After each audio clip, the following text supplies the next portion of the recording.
If you type the words organic protein shake into an Amazon search, you'll get over 1,000 products. 20 years ago, that wasn't the case. In this episode of The Sea Life, we're going to find out how a battle with cancer led Andrew Abraham to start Orgain and create the first organic, ready-to-drink protein shake. Hey guys, this is Jessica Watts, and this episode of Sea Life is brought to you by Stark in the OC. Here we share the stories, struggles, and triumphs of CEOs of the brands we all know and love. If you listen to your podcast on iTunes, don't forget to hit the subscribe button and give us a 5-star rating. If you have an Amazon Echo, just say, Alexa, open AnyPod and play the Sea Life podcast.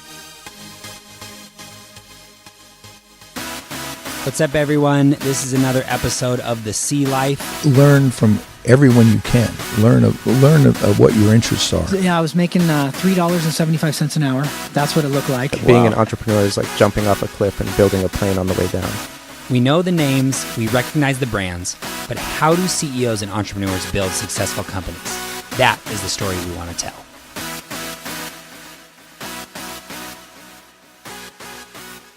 Hey everybody, this is Tyler Mounts, and I'm here with Todd Bandahai. And we are at the Stark HQ in Orange County, and we have an awesome guest with us today who is also a good friend of ours, Andrew Abraham, who is the CEO and founder of Orgain, which is, for those of you that may or may not have heard of it, they make a lot of different protein powders and other health supplements and things like that, all with really clean ingredients. We're going to hear about delicious protein bars. Delicious protein bars, very delicious protein bars. We're going to hear all about how the company got started and why, and how Andrew is an MD turned supplement and protein tycoon.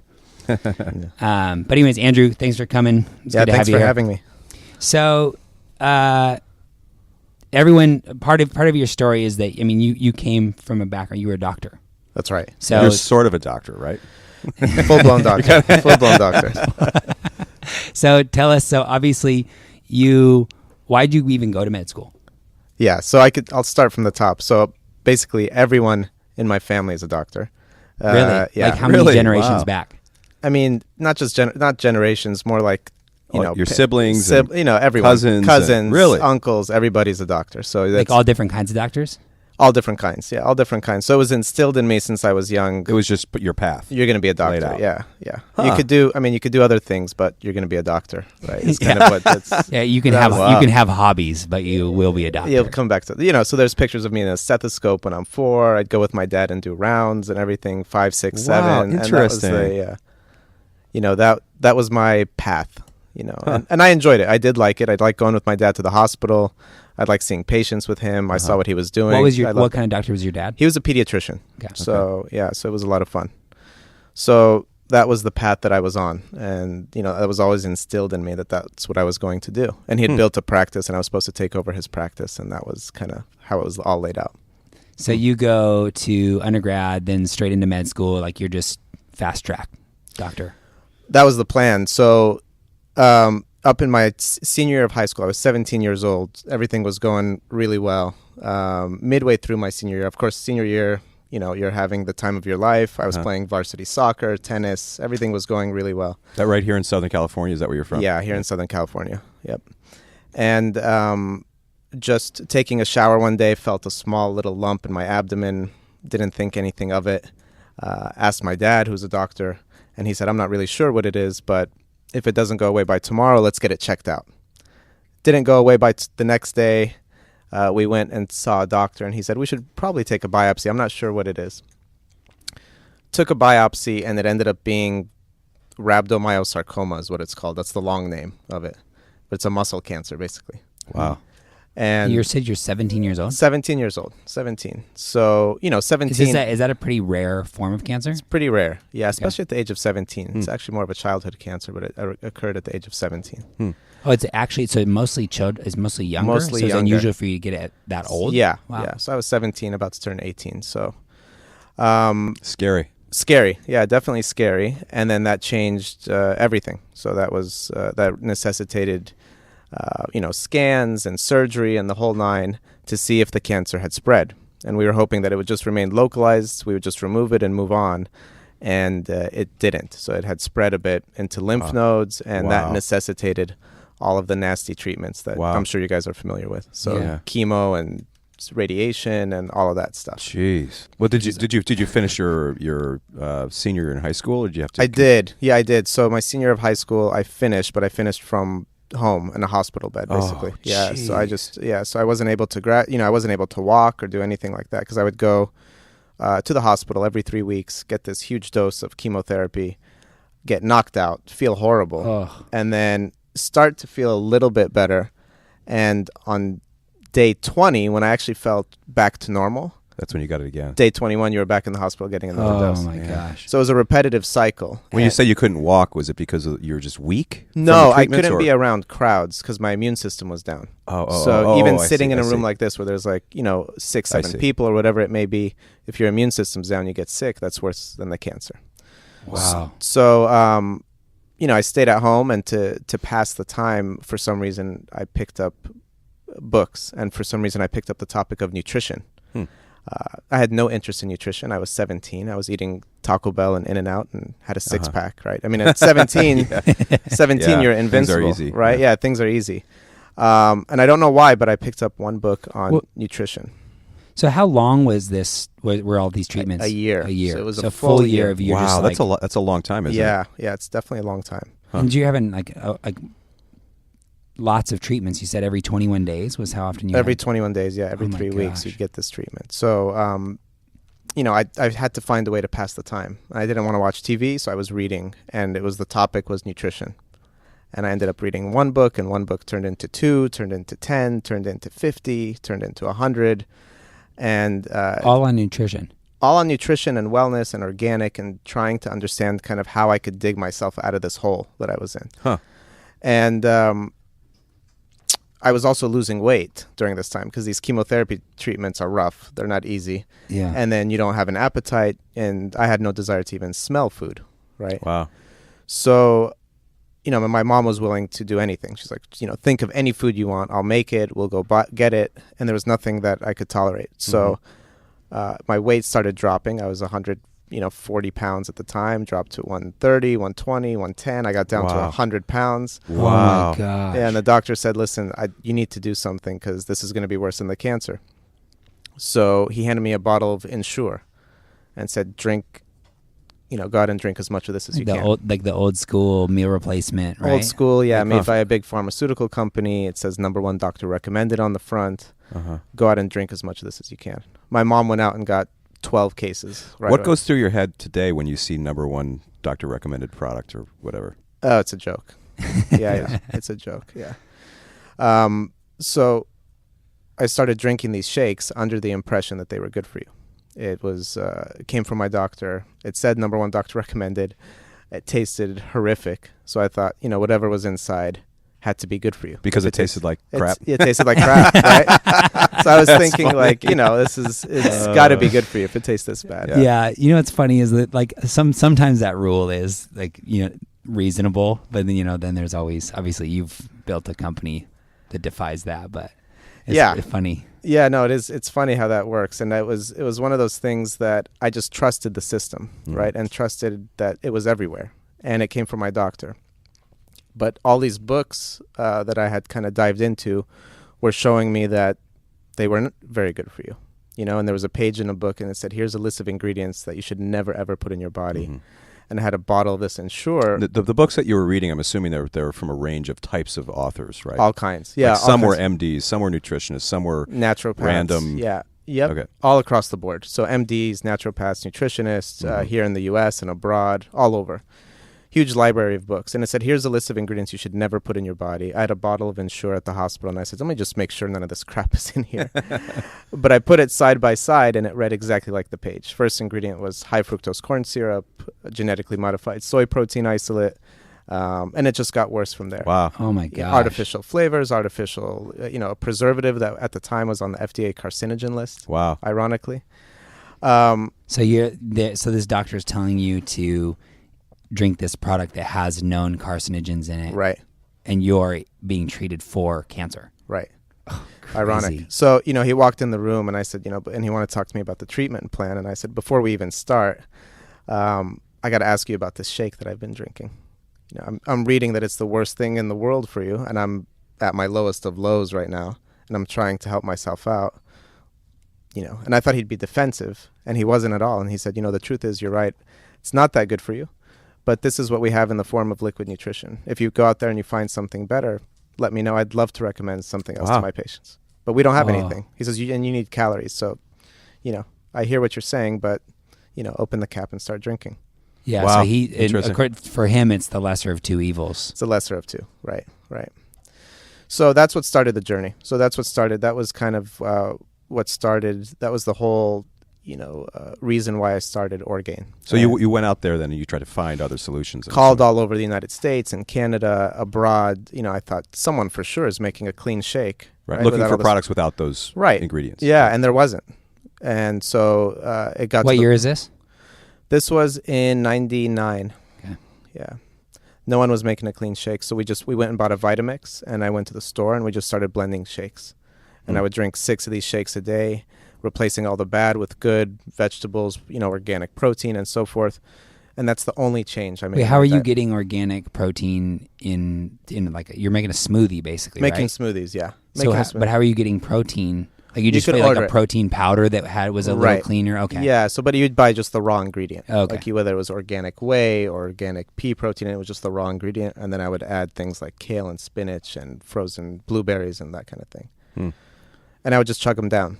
And that's the only change I made in my diet. And that was the beginning of your product development, basically. Yeah. So we would trying right a bunch kitchen. of things. Yep, right in the kitchen.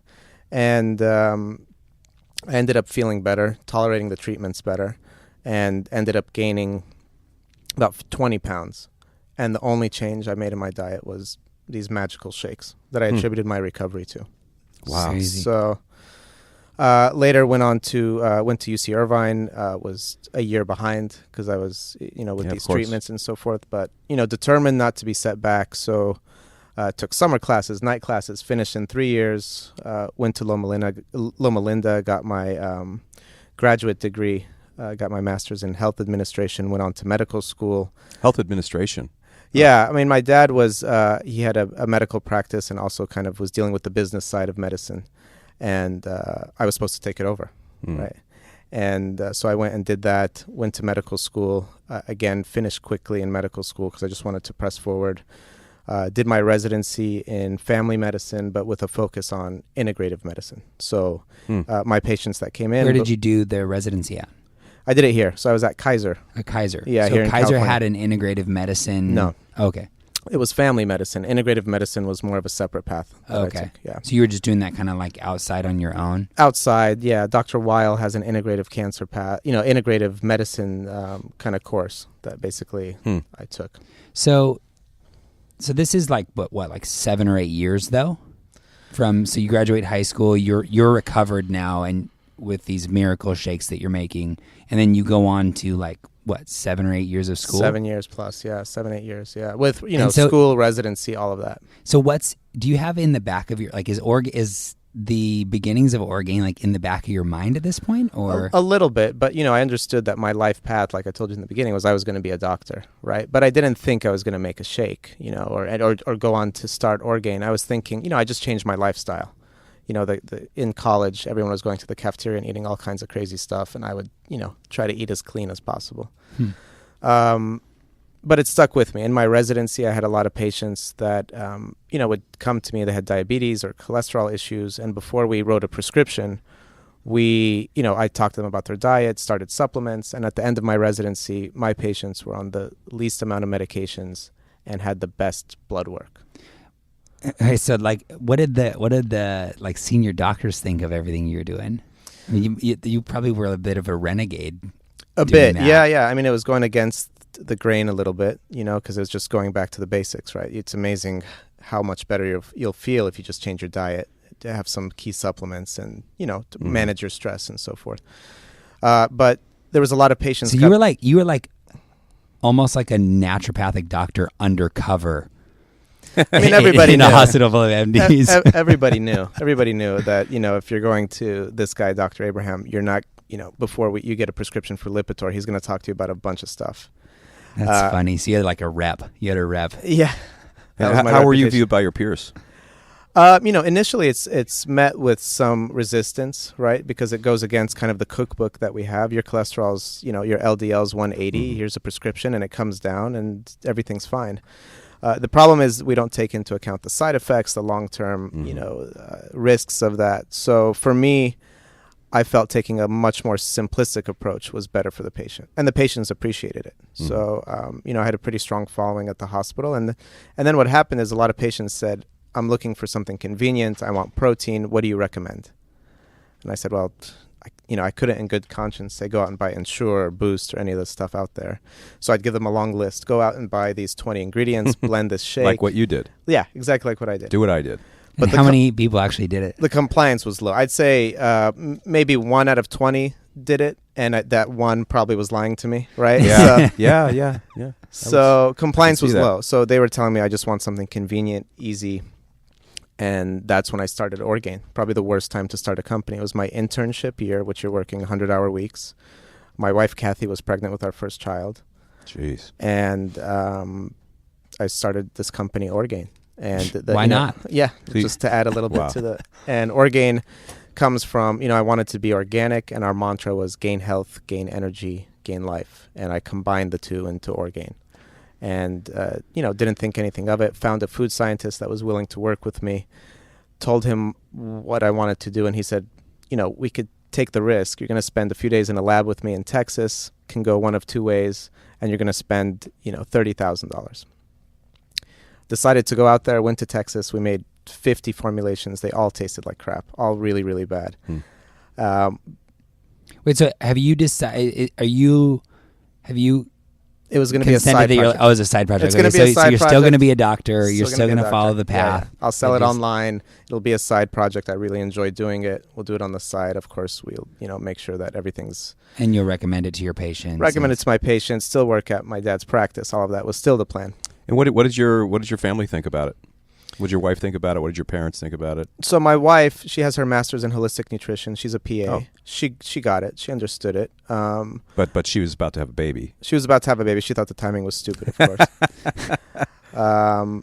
But I proceeded with the intent that it was going to be a side project. So I'd come home from work, hang out, and then, hang out with Kathy for a little bit. She'd go to sleep, and then I would work. But I was sleeping like 3 hours a night, ongoing. We ended up making this shake. It finally, I think, formula number 55 tasted good. And then I asked my food scientist, I said, okay, this is great. Now what do I do? And he said, I have no idea, man. I just make it. It's up to you to figure out what to do after this. You mean he just designs the formulas? He just designs the formula, gives you the nutrition facts, tells you a little bit about where to source the ingredients, and then you're on your own. Uh-huh.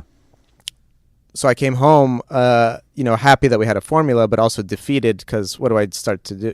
Do I start calling Whole Foods individually? And so wait, hold on. So did you pay out of this with your own money? Own money, yeah. So you just gave this guy $30,000 or whatever it was. Yeah, it was a lot for me. And now you have a formula, but nothing else? Nothing else. Yeah, formula and a name, right? And that's it. And it was always Orgain? It was always Orgain, yeah. It was always Orgain. It seems like a lot of money to pay for lab time. Is that normal? Typically, it's about that these days, but to make in what they call a shelf-stable shake, something that you're going to suspend 20 to 30 grams of protein, have like vitamins and minerals and whatever it may be, is a lot harder because that shake can turn into pudding 3 months later, right, if it's not stable. And I learned that the hard way. But we came back. I came back here to California, didn't know what to do, was calling around, searching online. And it just so happened that the largest food show in the world was happening 3 weeks from when I came back in Anaheim, California. It's called Expo West. Oh, I've been, yeah. Yeah, Yep. I've been as well. It's enormous. Huge show. I called them, and they said, we don't have any room on the main floor, but you could go to the basement. We'll give you a 10 by 10. I didn't even know what that meant. And I said, okay, we'll just go. And I told Kathy, we're going to go to the show. And she said, what are we going to do? We don't even have, any literature, anything. We don't even have a design. I said, I don't know. Let's just go and see what it's like. I think it was like $5,000 for a booth. And we went without a booth. You're supposed to have a booth. Everyone's supposed to have a booth. Oh, like you bought the space but didn't have a Bought the booth? space, yeah. So you're just like posted up in lawn chairs, like Just- with yeah. a blender or what? We improvised, went to IKEA, got a couple, chairs, and just started talking to people about the product when they went by. And obviously stupid now that I think about it, but that was how we got our first lucky break. So did you get some business, like people, you had some interest from the show? There was one guy, and that really showed the most interest. A lot of people were interested but didn't get it, and they're like, where's the design? What does it look like? Where's your booth, for starters? And then this guy, I talked to him, I told him a little bit about the background, what we were doing, how it was the world's first organic shake. There wasn't a ready-to-drink organic shake made. There was organic protein powders you could Powder, get? yeah, you Like could get a nothing powder. was ready to... Nothing was ready to drink, yeah. So this guy took a keen interest, said, hey, would you come present it to us? And I thought, sure, we'd come present it to you, thinking it was like, I don't know, physical therapy clinic here. And he turned his badge, and he was the global buyer for Whole Foods. Wow. Yeah. Whoa. And he just stumbled on your little Came by our booth. non-booth? Yeah, came to our non-booth. Non-booth. And then, so 4 weeks later, I found myself at Whole Foods in Austin, Texas, presenting to the global headquarters, basically. Wow. The person before me that was presenting was the lady that divorced the Beatles. I forgot her name, but she had just divorced one of the Beatles and had like $150 million and presenting a vegan line.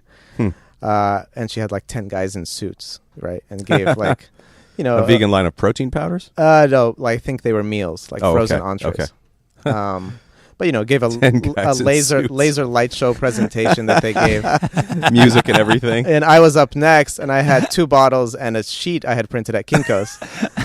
And I was like, maybe I should head for the door. Oh, yeah. Crazy. Intimidating. Wait, so who is in that room that you were presenting to? It's the head buyer, Head buyer. assistant buyer, and there's a couple, they have a couple other people with them. But, I got in front of them, and I was just completely honest, and I said, I don't have anyone with me today. But what I do have is a product that I think is going to completely change a category. And I told them about it, told them the story. They didn't give me much feedback, and I left. Kathy called me and said, how'd it go? And I said, I have no idea. They didn't give me any feedback one way or another. Is that your first sales call ever? That was my first sales call. Was Whole Wow. Foods. Wow. That's amazing. awesome. Yeah. So I pitched as best I could. And then they called me a few weeks later and said, can you handle a national launch? I didn't even know what that meant. And I said, yeah, sure, we could handle a national launch. No idea what that means. And they said, can you provide FOB pricing? Said, You yeah, had to Google that. sure, we could provide FOB. I have no idea what the hell that means, but yeah, we'll do whatever you want. FOB ended up I was asking Kathy. She's like, I think it means fresh off the boat. I'm like, no. I can't tell them that. So FOB means freight on board, like pickup pricing. And we learned that the hard way. And then somehow, some way, we were able to get a production run made. Where did you get the money to do a production run? I had some money saved up. So prior to this, in college, and this is probably a separate podcast, but I used to build and design custom cars. You're a Renaissance man. I love it. Yeah, so we used to build and design cars for companies for promotion, basically. So they want to promote at trade shows like CES and so forth. That was us. And we had a warehouse in Santa Ana, and we used to build custom cars. This was your company? Yeah, I would design the car, and we would take it, and then they would pay us and that kind of thing. So I had some money saved up. Wait. So at what point were you doing this? This was all in through college? Yeah, okay. In college, yeah. So you had this company designing custom cars. Yeah. And how many people worked for you? 4. 4? Yeah. And how did you get what companies were coming to you? It was first a hobby of mine. I used to design my own. I used to, just fix up my own car. And then I went to a trade show, same thing. And then, there's companies would come by like Panasonic and said, we're releasing, and I had some TVs in it before it was like on Pimp My Ride or anything like that, And they said, we're displaying 12 of our TVs next year at CES. Can you build a car for us and display them? So we did. Crazy. That kind of thing. And then it evolved. Bacardi was one of our customers. And then, they had a new tequila spiked rum that they wanted a car for. So we'd build the car. Wait, so how long were you doing this business for? About 3 years. 3 years. And then did you sell it? I didn't sell the business. I just sold the cars and then started graduate school. Okay, so you would have basically you would own the cars, the physical cars? I would. Yeah. And then would you sell them to the companies like Bacardi? Bacardi? Some would buy it. Others we would repaint them, and there was car collectors that just want them like on a turntable in their office or whatever it may be. So it varied, but they would pay us to go to the shows, and they'd pay us a lot of money to take a car in a trailer to a show in CES, set it up, and bring it home. Like a lot of money. Huh. And so you would pay your employees? It was and me and one guy. It was me and one guy that would go to the trade show, set it up, stay in a hotel, wait till it was over, pack up the car, and come home. But we'd get paid like $15,000 or something. And you still owned a car. You still had the car, and then you could sell it or you reuse it or change it. Because the companies didn't want to own the car. Huh? They didn't want. So you have this. So you have some cash saved up. From I have this some other cash business. saved up. My dad helped me in the beginning because the production run wasn't cheap in the beginning. So he kicked in some money, and we made one production run. How many units? It was enough for all of Whole Foods, so call it probably, I don't know, the minimum run's 180,000 shakes. Oh my So gosh. you're running a lot. But it goes into Whole Foods, and it goes in late, like 2 weeks late, and you're not supposed to do that. You're not supposed to be 2 hours late. We were 2 weeks late. They were upset, but it made it on shelf. And what led to the delay? Me. I mean, I didn't know what the hell I was doing. Okay. Right. I was ordering You're ingredients. scrambling, ordering like mistakes 30,000 pounds of cocoa for the first time. Right. Okay. So you're doing everything. You're handling this whole production A to Z. line. Okay. A to Z. Ordering all the ingredients, going to the production plant, ordering packaging. Did you have a relationship with a production plant yet? No. I mean, we did, but it was very, their minimums were high, and we just had to it took a lot of knocking on the door and telling them that this is going to be big because they were working with, brands like Ensure. Right. And others. You had a purchase order that you were able to show them? Right. Like, So hey, this is real. the time Whole Foods gives you the purchase order to the time you need to be on shelf is how long? I would say roughly 7 weeks. Oh 7 my to 8 gosh. weeks. So you have nothing. You have no place, no manufacturing, no nothing, no sourced ingredients. In 7 weeks, you got to get a product on. I mean, I had an idea of where we'd get the ingredients, but when I call them and say, we need 100 pounds for a trial, that's not a big deal. But if you call them and you say you need a truckload, usually you're supposed to plan that in advance. So we didn't. So it ended up taking us 10 weeks. It took 10 weeks. It got on shelf. No marketing, no budget, zero know-how. And it just showed up on shelf. And somehow, some way, it started to sell. And not sell a little bit, sell a lot. And then they would call me and say, we're ready to place another purchase order.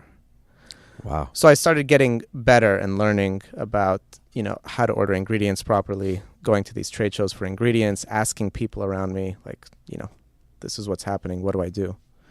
And I'm doing this all my residency, keep in mind. So I'd see a patient, step out of the room, order 100,000 pounds of organic whey, go back into the room, see a patient.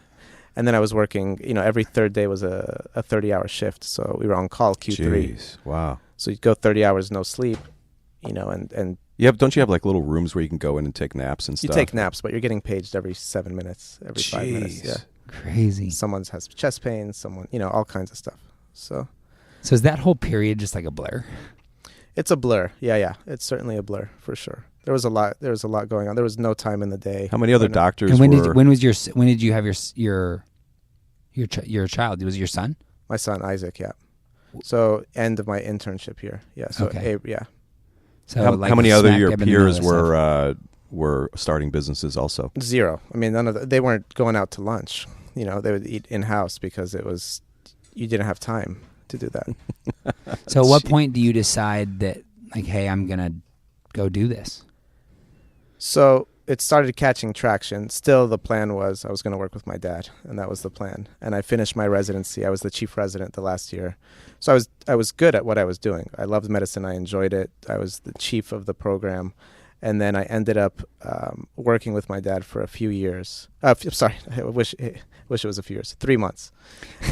So my wife and I both worked there for 3 months, seeing patients all day. I'd come home, work on Orgain, and then go back to the office. But again, I was sleeping 3 hours a night. It wasn't working.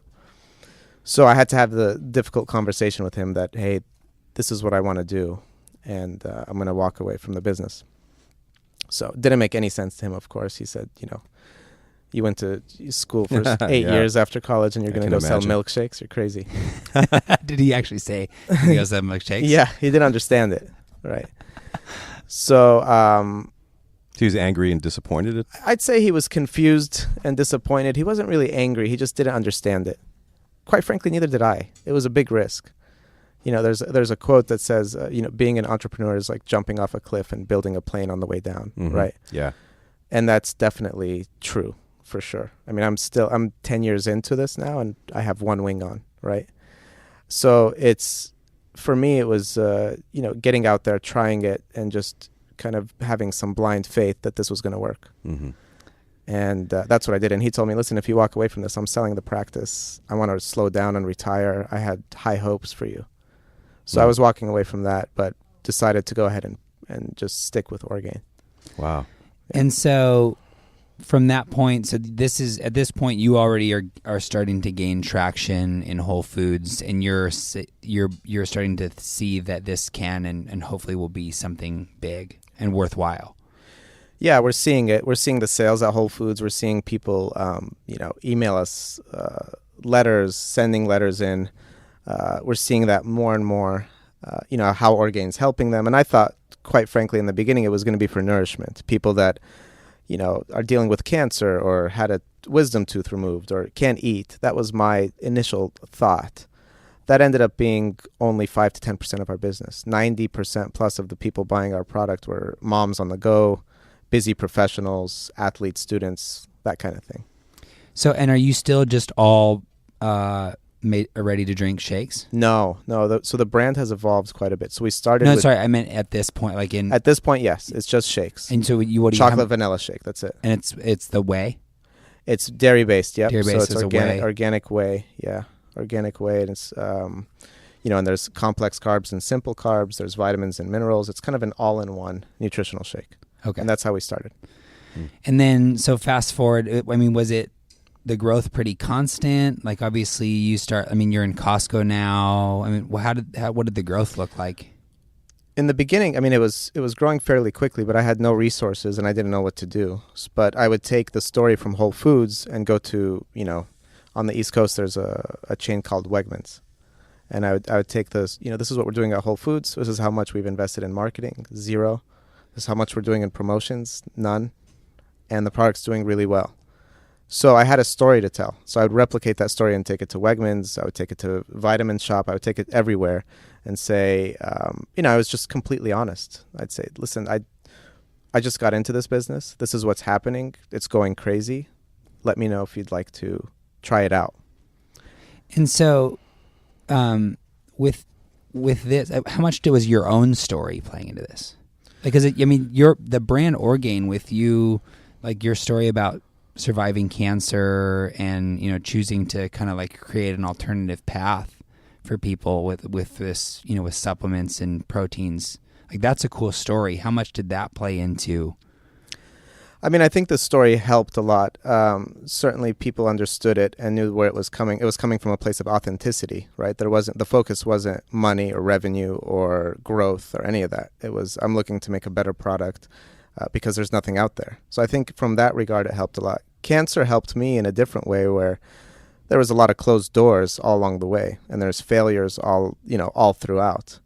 And no matter how well your sales are, if you don't come from a big organization, you have an uphill battle, just like cancer, just like anything. Mm-hmm. Right. But I found that, and there's, I have a quote in my office that says, success is jumping from failure to failure without losing any enthusiasm. Right. And there was all kinds of failures in the beginning. Like I said, we made a product where a year into it, Whole Foods called me and said, your product's not pouring out of the bottle. And I thought, what are they talking about? And I went to the store and I grabbed one. I opened it and I turned it upside down and nothing came out. Gosh. It had solidified on shelf. So like earlier when you talked about something that's stable. Devastating. My heart dropped. I fell to the ground. So you had to recall all the bottles and we did a product them. withdrawal, and then we had to figure out what you're going to do to fix it in a short amount of time because you don't want to be out of stock. Yeah. So just complete disasters like that would happen often. I mean, so there was points at which, I mean, when that sort of thing happened, like, did you think, oh no, we're done? Like, this is it? Like, Whole Foods is going to drop us as a... Yeah. You're not allowed many mistakes. That's a pretty major mistake, right? To do that. But you don't know. I mean, sometimes it goes in a truck, it's hot, then it gets cold, and then they put it on shelf, and that affects the chemistry of the shake. Mm-hmm. All these things I didn't take into account. Sometimes we'd ship to the East Coast on a truck, and it would arrive frozen, and all the shakes were frozen. I didn't know later that you had to ship on a refrigerated truck to make sure that it maintained a certain temperature. All of these things we learned the hard way. I was shipping over the road on big semi-trucks. I learned later that I could save a lot of money if I used rail. You know, because you gained a lot of like business savvy information in med school, right? Yeah. Med school helped tremendously. No, it was all sink or swim. So it was all trial by fire. Crazy. And we're persistent. And every time something come up, you'd be like, all right, we're going to... Yeah, I mean, you had no choice. You had to figure it out. There wasn't a practice I was going back to. So, Kathy was our accounts payables and accounts receivable. Didn't make any sense for her because she would write a check for $50,000 and say, I don't understand why I can't decorate the kids' rooms. And I'm like, well, you can't, because that check that you're sending out for 50, we're getting a check back for 40.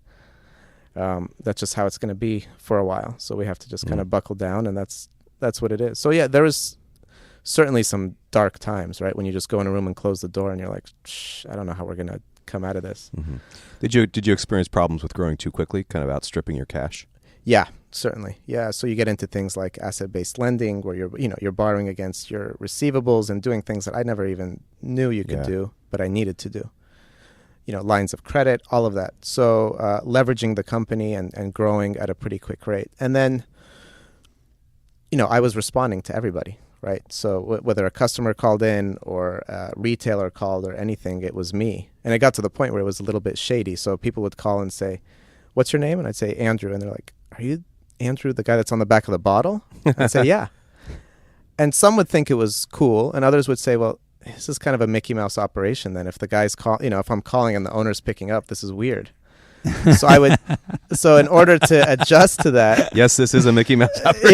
Yeah, it definitely was. But only now.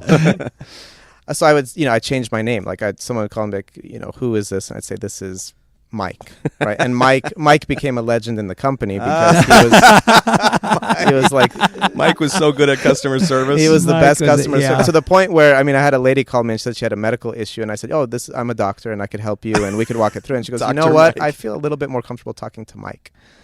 And I had to tell her Mike is not available. Right? Oh my God. So those kinds of lessons. That's awesome.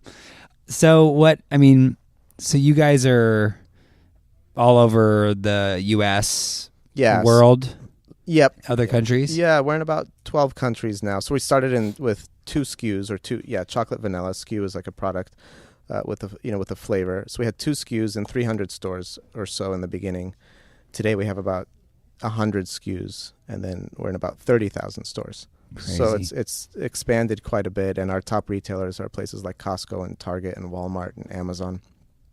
Whole Foods, of course, is still one of our core customers, and we've expanded internationally now. Wow. And what does the future for you look like?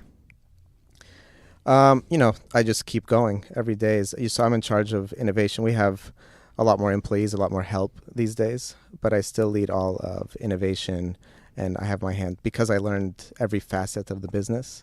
I could still have an educated conversation about operations and finance and sales and so forth. So I still, make all this. I go to all the important sales calls. I was just at Costco last week. So I do a little bit of everything all the time. So it's still, I'm fully entrenched in Orgain and working around the clock and lead all innovations. So all new products is something that I do. And so, the trend in the sort of organic, natural food space with a lot of these companies is a lot of times they get kind of rolled up into these big conglomerates, right? Like there's a couple of them that are buying up everybody. Is that, I would assume people would want to add Orgain. They do. I think now more than ever, big companies are very slow to move and not very good at what they're doing. So they're looking for smaller companies for growth that are more nimble. I think for us that we just have to make sure that everything we do aligns with kind of why I started the company. That authenticity remains. What that means for the future, I don't know. But certainly for us, it's just making sure that we keep doing what we're doing without any outside influence. So it's never been on my mind. I didn't start the company to sell it. I started the company to build a great brand, and that's kind of what we're focused on. And what about competition? I mean, it seems like the space you're in went from, hey, there's nothing here, and we're the only made to drink organic shake, to now there's like they're everywhere. They're everywhere, yeah. I mean, we attracted a lot of people to the party quickly when they saw that it was an empty, hole in the category. So there was a lot of huge companies that came in. The problem is they're not very good at what they're doing, to be honest. So it's kind of like the authenticity. Sure. I mean, I'll give you an example. Muscle Milk made an organic line, and it wasn't doing well at Target. And the buyer asked me, we tried it. Why do you think it's not doing well? And I said, well, the same reason that, McDonald's wouldn't do an organic Big Mac. It's just not who they are. And that's not who they are. They're trying to ride on a trend. If you stay true to who you are from the beginning all the way through, good things just kind of fall into place. Mm-hmm. So, and that's kind of what we're trying to maintain. What, anything else going on? Any other projects you're doing? I mean, there's a lot of projects, but, I work with a lot of entrepreneurs now to kind of help them with their business in the food and beverage space. So, I work with them, invested in a few companies, and just trying to help them move along and not make the same mistakes that I made. I think it's time for the muzzle load round. We call it that because it's not really rapid fire. Okay. You'll have some time. Okay, good. What have you accomplished in your business that you're most proud of? Probably the fact that I started a company when I wasn't supposed to. I mean, I launched the company in 2008, which, as you know, is not the best time to launch an organic premium product. We were in the middle of a recession. So I'm probably most proud of the fact that we went against the grain, started a company that was really unique and presented something completely differentiated in a time that was uncertain against huge giants, and still succeeded. So that's probably the thing I'm most proud of. Yeah, that's cool. If you could go back in time, what would you tell the younger version of yourself? Well, I think, I don't have any regrets, but certainly I was always going 1,000 miles per hour, and I didn't have time to enjoy some things that I wish I enjoyed a little bit more. Now, I mean, I'm still working a lot more than I should today, but I do realize and appreciate, the important things in life. So at that time, looking back and talking to my younger self, I'd probably say to, still work hard, but, let your foot off the gas a little bit, and I think that goes a long way to kind of clear your head, make better decisions, and also really enjoy the ride along the way. Like you said earlier, I mean, a lot of the stuff that happened was a complete blur. I can't recall some of these nights and days that happened. They were just horrible. So I think for me, it'd be to slow down a little bit, really kind of take in what you're doing and really appreciate it. Looking back, it's awesome, but at the time, it wasn't. Yeah, and you think that had you done that, that would not necessarily have been to the detriment of... No, it probably would have been better. I mean, sometimes when you're only sleeping 3 hours and you're working so hard, sometimes you have tunnel vision, right? When you step back and take it easy and relax a little bit and look around you, I think that some great things can happen. Yeah. What are you reading, listening to, or subscribed to currently for personal or professional development? I try to read one book every week or two, a new book. So right now I'm reading a book called Go Giver. It's about the what giving does and how it changes a company, in every facet. So that's a top book that I really like, Go Giver. There's another one called Great by Choice that I'm reading right now. So I just like reading a lot of books that kind of help me learn a little bit more. Go Giver is interesting because at our company, when we started, anyone that had cancer that couldn't afford the product, we shipped to them for free. And wow, all we ask in return was that they update us on how they're doing and help us spread the word. And that grew dramatically. And today we're shipping thousands and thousands of people that are using Orgain as their sole source of nutrition that can't afford it. Wow. And Wow. that's probably one of the most gratifying things. I love So you were that. doing that from early on. Doing it early on, but it was a case here, 2 cases there, and it was painful, right? What Because we pay what for was shipping. the impetus to making that decision? A lady called me in the middle of, she was from Kansas and said, I drank Ensure and I can't tolerate it, and I really want your product, but right now I'm in a difficult spot. And I sent her the product, and I said, just here's the product. Just keep me updated on your progress and help me spread the word. 2 weeks later, a pharmacy called me that was in Kansas and said, hey, this lady walked in and told us about your product. Another store called me and said, this lady came in and is talking to us about your product. Can you send us some information? From then on, it was, one thing I didn't care about the fact that was happening, but that was awesome. Mm-hmm. Yeah. But it just showed me that sometimes when you do good, it comes back to you. Mhm. And that's what we found. And we're helping a lot of people now. A lot of people, it's their sole source of nutrition, meaning we have one lady, 3.5 years. All she's consumed is Orgain. Wow. And she's 34 years old, had head and neck cancer, can't swallow food, but she's able to play with her kids and hang out and do everything that she normally does because she's on our shakes. Wow. Wow. Couldn't tolerate conventional shakes. So we do a lot of that now, and that's awesome for us. So you're talking about it's the one by Bob Berg and John David Mann, Yeah. the Go Giver, Yep. and then the other one was Great by Choice. Yeah, by Jim Collins, I think. What habits, routines do you have to stay on top of your game? So today I work out with you guys here at Stark. So I go through, I work out a few days a week, which helps me a lot. It kind of keeps your mind clear. And I do it in the middle of the day, which helps me tremendously. So I make sure that no You go meetings. back to work after? Yeah, go back to work after, but no meetings, no calls. Everybody knows Monday, Wednesday, Friday at these times, 3:00, I'm not available. And you're pretty good about keeping that. I'm pretty good, yeah. Unless I'm, if I'm traveling, obviously I can't. But when I'm here, I keep it, yeah. And that's helped me tremendously, for sure.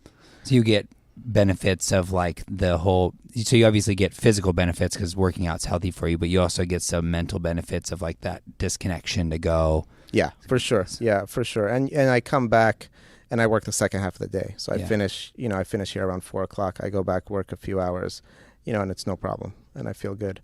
It also, for me, it's there's a lot of stress at work, right? And coming in and breaking up the day and working out helps to kind of dissipate that.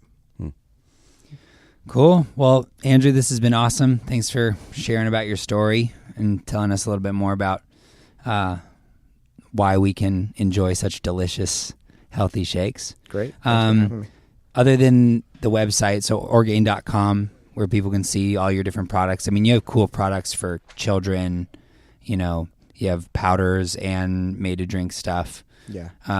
Other places they can find out more about you or your company or... Yeah, Orgain.com has all of our products, and you'll see a little bit of a brand story about us in our video. And you could find our products anywhere from Whole Foods to Amazon. And like you said, we make ready-to-drink shakes, we make powders, we make bars, and they appeal to everyone from kids all the way up to elite athletes. What's your favorite product? So I have 2. I use our plant-based powder in a smoothie every day. I've had the same smoothie for the last 10 years that I have in the morning. What else is in that smoothie? All kinds of vegetables, chia seeds, all kinds of stuff in it. It's, I take our protein powder that tastes pretty good, and then I make it not taste so hot with everything else that I put in there. And then I use our clean protein shakes. We have a grass-fed, New Zealand-sourced shake that I drink. That's a 20-gram shake. That's my favorite one. All right, well, thanks again Thank for you, Andrew. hanging out. Yeah, of course. Thank you, guys. All right, see All ya. right. Thanks everyone for listening. Today's episode was produced by the talented Jessica Watts. And if you enjoyed this episode, please subscribe and give us a 5-star rating on iTunes. Also, for more content, check out our Facebook page, The Sea Life. And last but not least, if you're into health and fitness, be sure and check out our other podcast, Stark Naked Radio.